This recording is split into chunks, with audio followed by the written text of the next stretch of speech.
today's video. In this video, I'm going to be cooking up some of my freezer meals that I prepared earlier this season to show you guys what they look like all cooked up and how easy it is to throw them in your crock pot and have dinner ready when you get home from work or any other busy fall activities you may have. So the first thing I'm throwing in my crock pot is this tomato orzo soup. So the only thing that you need to add to this one is just a container of veggie broth. So I let this thaw for a little bit just on the counter, and then I just add all the contents of the freezer pack into my crock pot. I'm going to be adding a container of vegetable broth, and I'm going to be cooking this on low all day. So I left it in there for maybe about 6 to 8 hours. And then on the side of this, I'm going to be cooking up some orzo pasta. I like to serve that separately with it so that the pasta doesn't get mushy. And I also crumbled in mine some meatless meatballs. And then to go on top of this and to add a little bit of a creaminess, I made some silken tofu ricotta. So it's just silken tofu, salt, nutritional yeast, and lemon juice. And I just mix a little bit of that in when I serve it, and this was ready to go. This was super delicious and comforting, the perfect fall dinner.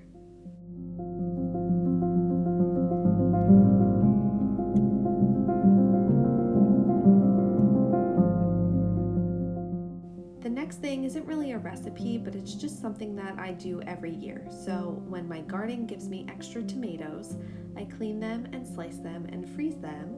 And then one of the first months of fall, I will throw a whole bunch of these frozen tomatoes in the crock pot with some olive oil, tomato paste, garlic, and some seasonings and make some crock pot marinara sauce. So I just let this slow cook all day again, probably on low for 6 to 8 hours. And then when everything had cooked down, I just took my immersion blender and blended it all together until it was nice and smooth.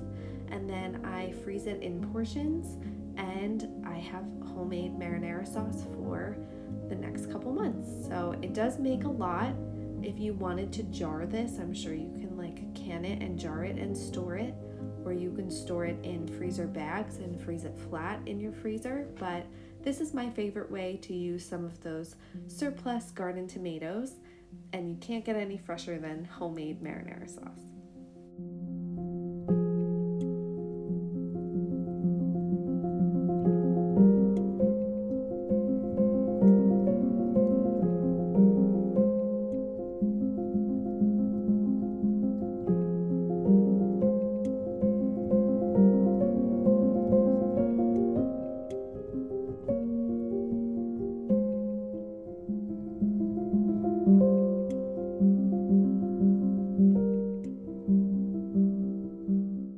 So the last recipe I'm going to be showing you is the pierogi soup. Now this is basically kind of like a play on chicken pot pie.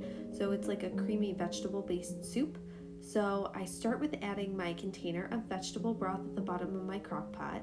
And then I'm going to be adding a couple tablespoons of flour and whisking that together so that as it cooks, it thickens a little bit.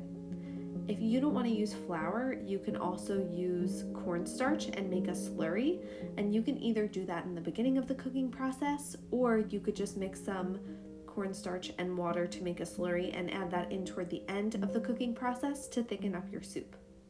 I also added a little bit of almond milk to make this creamy. If you are not dairy free, you can always do heavy cream or any other plant milk that you'd like. And then I just add the contents of the freezer bag to this. Again, I cooked this on low for about 6 to 8 hours. And then when I was ready to serve, I just made my pierogis in the microwave. I have frozen pierogis, so you just cover them with water and heat them in the microwave for a little bit. And then I added the soup on top of that and mixed it all together. And there you have it.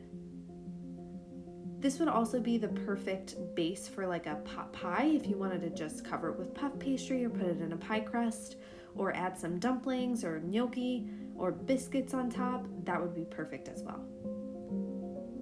So I hope you guys liked seeing what some of these crockpot freezer meals looked like all cooked up in the crockpot. If you want to see more like this, make sure to leave a comment down below. Thanks so much for watching. Bye guys.